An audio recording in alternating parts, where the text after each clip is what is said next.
Cook with Comali season 6 இந்த வாரத்தோட முடிய போகுது. இந்த வாரம் வந்து கிராண்ட் ஃபினாலே நடக்க போகுது.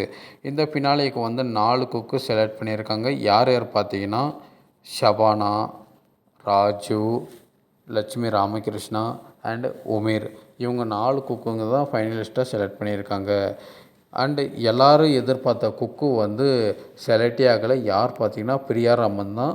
இவங்க தான் குக்கு வித் கோமாளி ஸ்டார்ட் பண்ணலேருந்து செம டப் கொடுத்துருந்தாங்க. குக்கிங்கில் எல்லாருக்கும் டாப் 1 டேபிளில் அவங்க தான் இருந்தாங்க. ஸோ அவங்க இது எதிர்பார்க்கல, இவங்க ஃபைனலிஸ்ட்டாக செலக்ட் ஆகலை. ஸோ பிரியா ரமன் வந்து ஃபைனலிஸ்ட்டாக ஆகாததுக்கும் உங்களுக்கு எவ்வளோ வருத்தமாக இருக்குது. ஸோ இந்த கிராண்ட் ஃபினாலேயில் வந்து 4 குக்கு ஷபானா, ராஜு, லட்சுமி ராமகிருஷ்ணா அண்டு உமேர் இந்த 4 பேர்த்துலேருந்து யார் கிராண்ட் ஃபினாலேருந்து வின் பண்ணிட்டு டைட்டிலை வின் பண்ண போகிறாங்க, நீங்கள் யாரை நினைக்கிறீங்க கமெண்டில் சொல்லுங்கள். ஸோ இந்த வாரம் கிராண்ட் ஃபினாலே பார்க்குறதுக்கு நீங்கள் எவ்வளோ வெயிட் பண்ணீங்க சொல்லுங்கள் கமெண்டில்.